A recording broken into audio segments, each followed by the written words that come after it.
Welcome to George Coll Fine Art. Here, the viewer is encouraged to get outside and paint from life.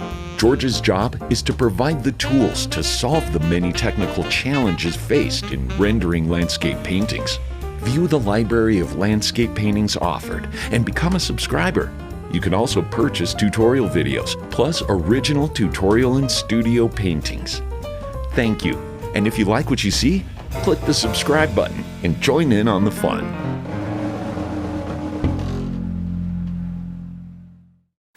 Hello and welcome to part one of Yellow House.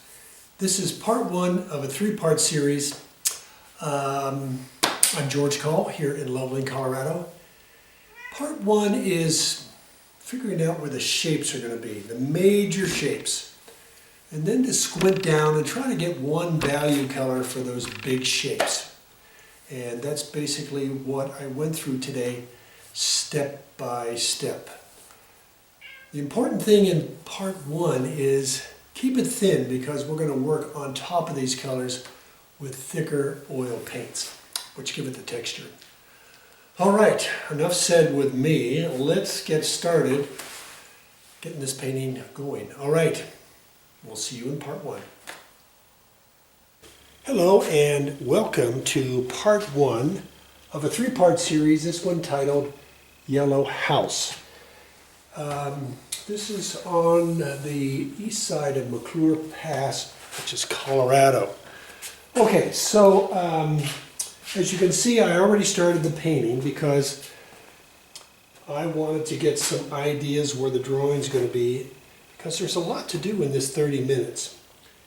And what I want you to do is to turn this thing off right now, look at the reference, and get this drawing in, get this triangle in, figure out where the yellow house is going to be, and the mountains. Okay, when you get that done, restart, and we'll get started with the painting side of this. So, from what you can see on the overhead, I have my brushes. These are flats.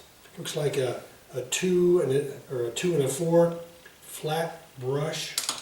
And I have kind of a soft brush, which is a 4, number 4 Rosemary 273. What I did my drawing with was a transparent oxide red by Rembrandt, number 378. Okay, here's my terp, which is Gamsol.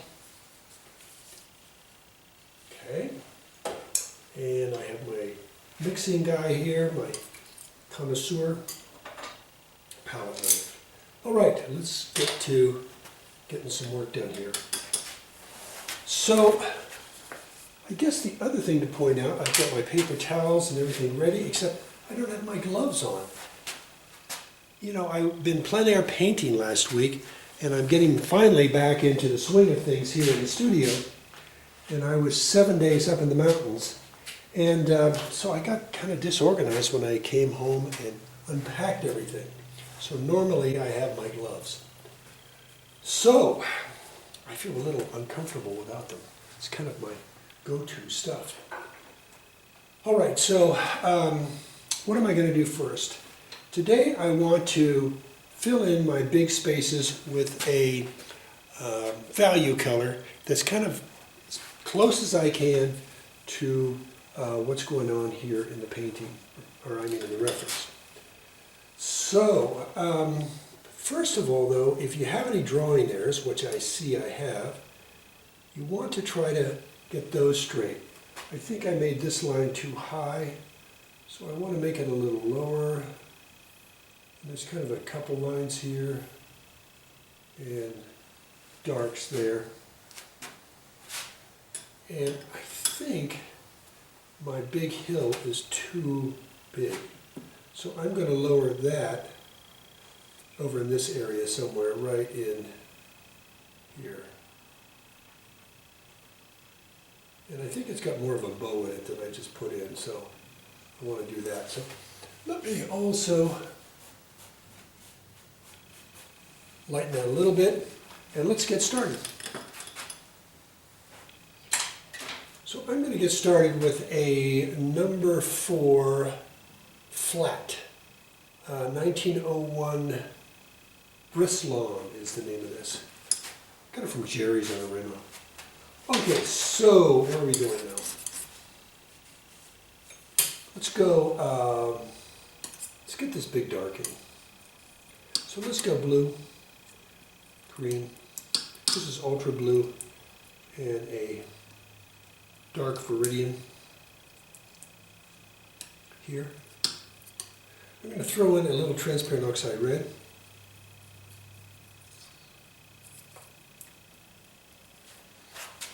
And, okay, I think we're ready to go. Again, I'm going to wet this brush with some Gamsol and loosen up this green here a little bit. I'm painting with my most favorite painting smock, this old thing I've had for years. I just love to paint in it. And that's what I'm wearing today. All right. Great big dark in here. This feels like a little bit different. I pulled this canvas out of my plein air stock. And it feels weird. It's just a weird canvas. I usually during these tapings use a stuff that Mike Ottman gives me, and he glues it on gator board. But this one, I don't know what it is. I use a Frederick's usually, and okay, a high-class Frederick's. Got to be careful around this house. I think there's some darks in here too, down below, but I need to concentrate on this shape here.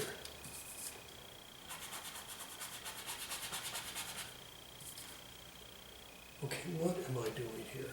I think you can see some trees in this reference right up in here, and I'm just, I'll get them later. I might get one over here.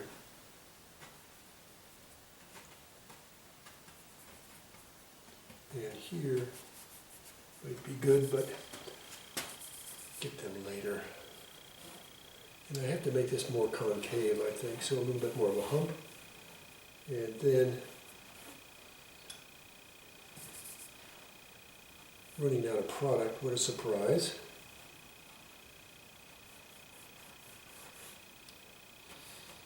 And I'm going to bring this pretty far over. Okay, at least that's the dark in there. And now you can see the outline of the house too. Okay. Let's see if I can still use this pile that I have. So this time I'm going to get some emerald green in this mixture. Excuse me.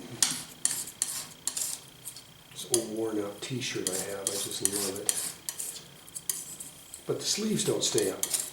Okay, I need to gray that down to green. So let's get some red in here. Come on. When I'm not taping and hurrying along and rushing, I'm usually mixing more than I'm painting. All right, so now I think we are needing to lighten this with gray.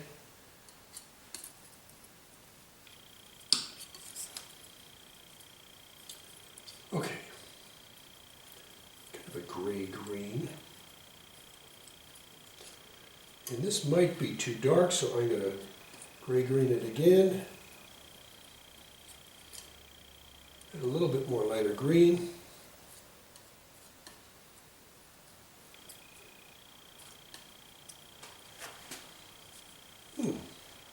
Okay, let's give it a try. Again, I wetted my number 4 bristle, number 4 flat.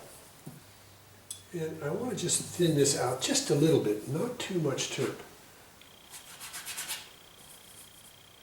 And that's too dark. But I think I can work over it if I put it in thin. So.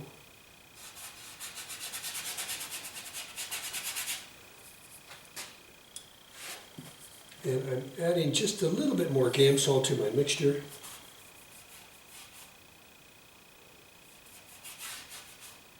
I think this goes off into here.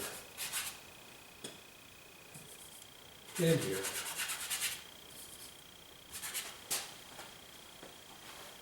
All right, I'm watching my timer here.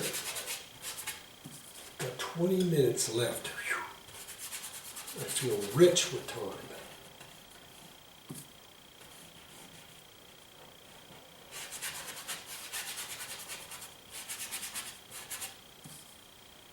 This pretty much comes right down to the bottom, to this darker area here that I put in recently. And it's important to go right to the edge of the canvas, which I sometimes forget to do.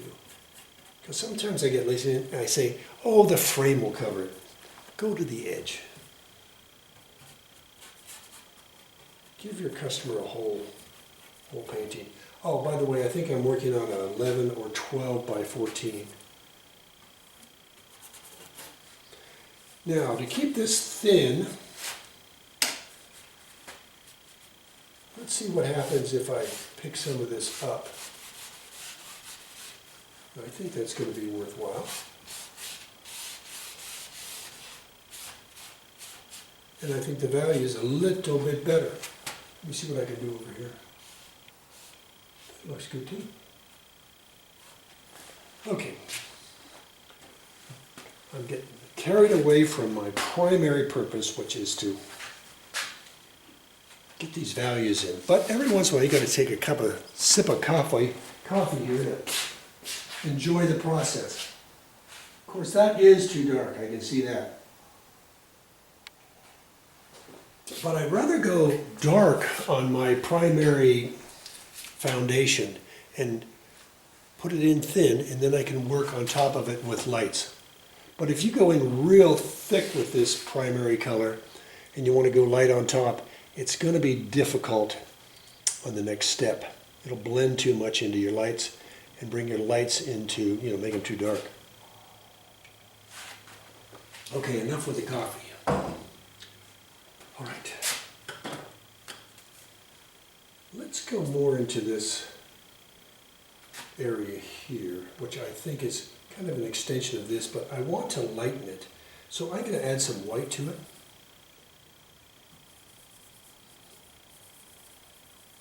Still got this gray, greeny thing going on, but you can tell that it's going to be a different, I was hoping a different lighter value. We'll see if it is. Just a little bit.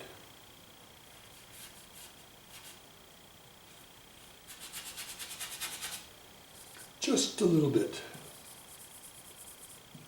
Keep it thin. And keep it thin. When I was driving over to spend a week with my painting friends over in Kebler Pass area, which is over McClure and then some more up the road there toward Peonia, I came across this thing and I just stopped the car and as soon as I could, and I walked a couple hundred yards off the road to get this image. And I also enlarged it too, so I wasn't that close to the house. Okay, yeah, caught me drinking again. All right, so let's go more cool here with blue. So I'm going to go cobalt. Let me get this in one unified pile. It's getting so thin because I've been putting these Gamsol in it. So let's go a little bit more blue.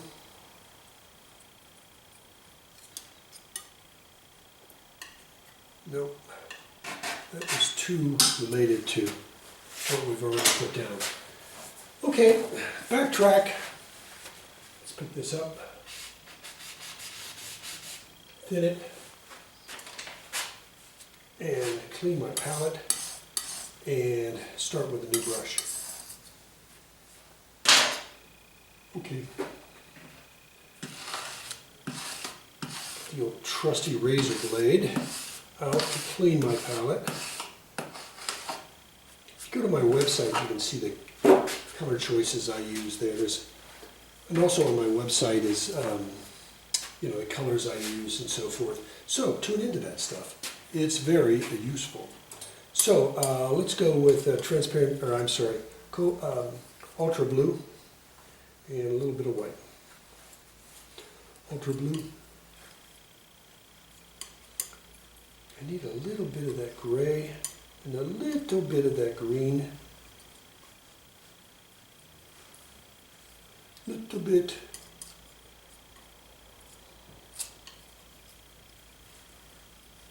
And I think we are too light, but I'm going to try it.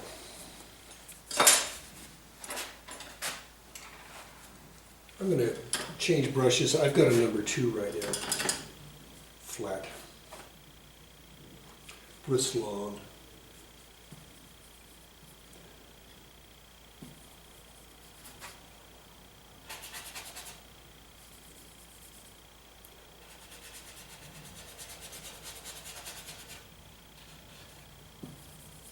That's coming in pretty good.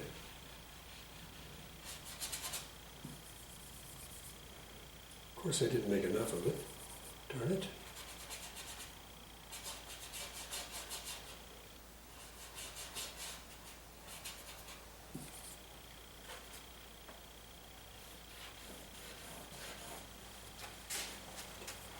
Okay.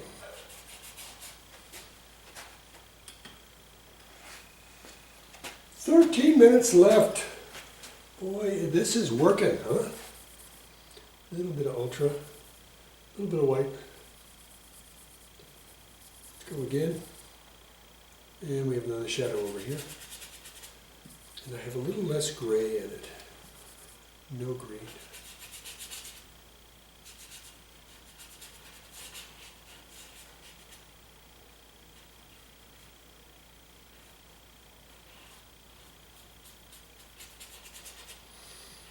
Oh boy.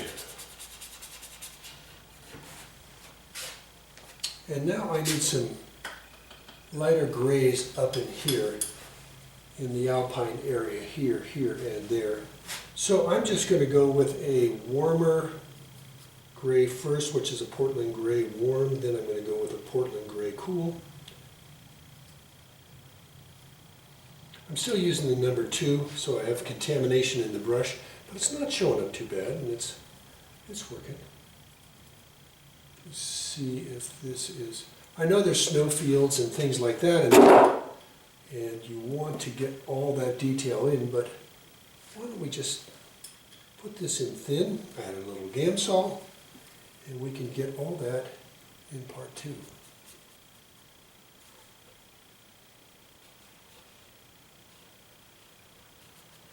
Oh, this is fun.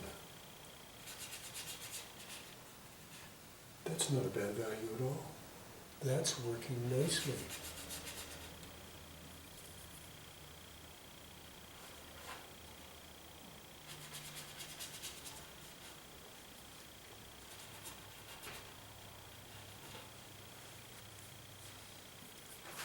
All right, let's go over here. More Gamsol into the mixture, keeping it thin.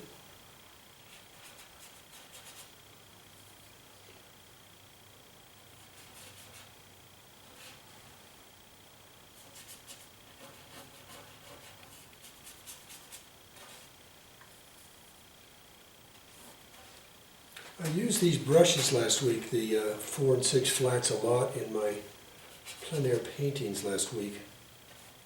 So they're starting to get a little worn. If I can get 2 weeks out of a brush, I'm feeling happy. But I paint a lot. And I'm not easy on brushes. The people that are easy on brushes are always using the paint off just a little bit, you know. And I'm always smashing them and pushing, trying to get every ounce of paint out of here. And, okay. All right. So with the time left, I want to work on the foreground and step back and take a look at this. Oh, I got a sky to put in too. And I think I had a brilliant blue sky, so that won't be too difficult. Oh, I do have some clouds. But there's so little clouds, I just might go in with the blue for now. Okay, foreground. What I need to clean my palette and get ready for another value. Okay. I think I better get some trees in here that are placed in the right place. So let's go with some Viridian and blue. I want to get some yellow ochre mixture. And let's go with some trees here. And here, we have some right next to each other. We have a lot of trees right in here. They're a lot lighter, so I better get lighter here. Get some more yellow ochre. Yellow ochre.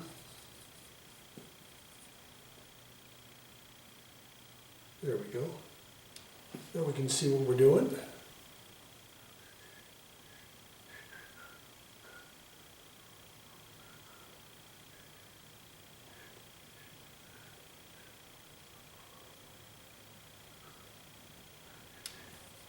Okay, quit whistling.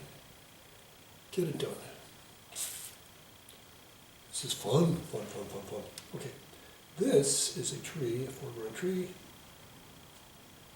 Good to figure out where these guys are going to go. You see, I'm just trying to use the side of my brush and come up with some ideas for trees.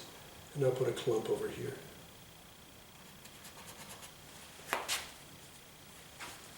And I think we have some lighter trees down in here. Now with this color, there's some sage in the foreground. I'm going to add a little bit of cobalt. I'm sorry, cerulean. And I'm going to, there's kind of a hill here that disappears. And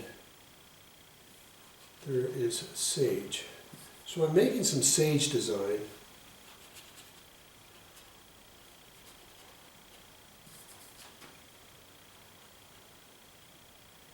In the foreground.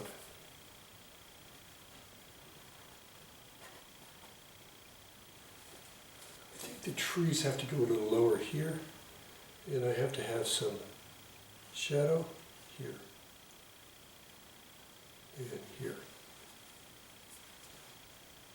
And I think these come down a little farther here. Not too much. I think I got it. That must be the place.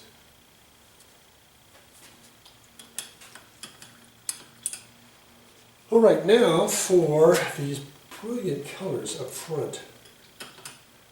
Cleaning my number 2 and taking care of that brush. I'll probably go back to a 4. Still has some of those darker colors up there, but I don't think they'll interfere too much with what we're doing. So let's get some cad yellow medium.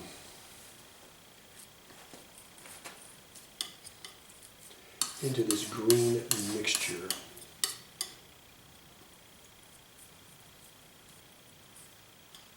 I need a lot lighter yellow now. This was lemon. So we're still getting our green here, but it's still a little dark. I'm going to add some white. And that brought out too much of the yellow, so I'm going to go back to a little bit of green.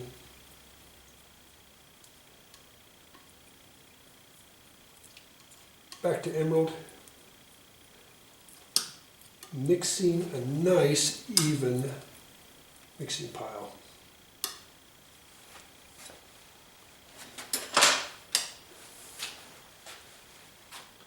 Okay, again, with my number 4, I will fill this thing in.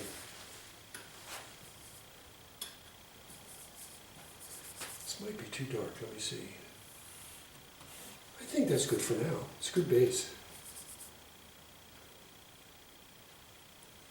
So it goes right up into here.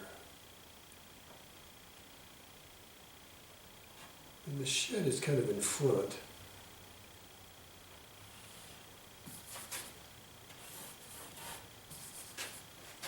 A little bit more Gamsol in the mixture to keep it thin.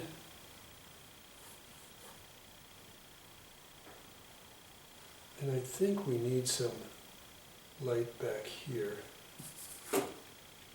Here, here.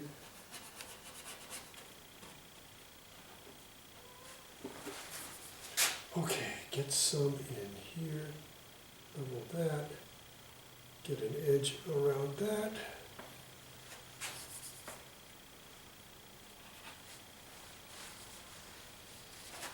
And I am too dark, I'm getting concerned about it now. So, let me see what I can do with a paper towel.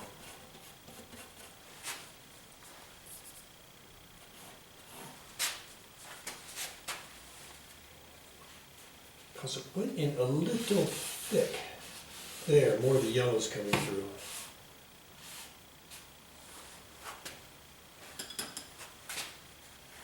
And I'm going to add a little bit more Viridian Dark. I think that's what it's called. What is it? I picked this up at Jerry's. Dark Viridian. It's kind of a student grade color, but it's a good mixer. Oh, I better keep an eye. 4 minutes.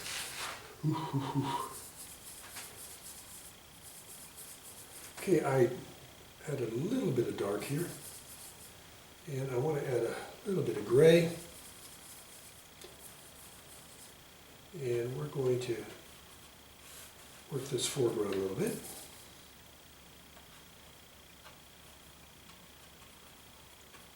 I should have made these sage a little darker. You can see that now. That's the nice thing, when you get the surrounding colors, you can really make better determinations instead of just putting it on a white canvas. And I'm going to be switching over to toning my canvases with a light gray. I just ordered some. And I'll be teaching you all how to use that, because I'm a landscape painter, and landscapes and nature has a lot of gray. You can get it into greens and all kinds of blues and all these mixtures we use. I do have a little bit of time, so let me get some Viridian in here, a little bit of cobalt, and I'm going to be strengthening the sage.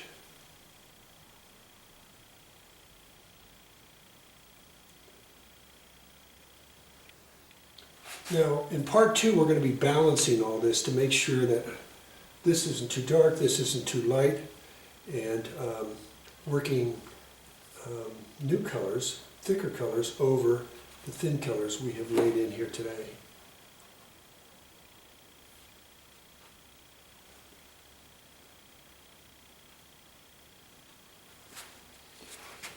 All right, whew, man. Let me get a sip of coffee and see if we have enough time to put the sky in. We've got 2 minutes. Let me see. If I don't have time, and that dinger dings me and scares the heck out of me, what I will be using is Sevres, S-E-V-R-E-S Blue by Rembrandt 530. That's it. And I'm using a different brush that hasn't been used. I'm going to get some white in that mixture.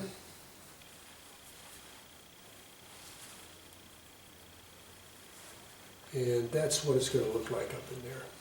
Probably even lighter than that. But you have an idea of what I'm going to be doing. So with that, I am going to say thank you so much for coming by for part 2 of Yellow House. I think this is going to be a cute little painting, and I hope you enjoy the process. Okay, with that, I'm going to bring it to an end, and see you in part 2.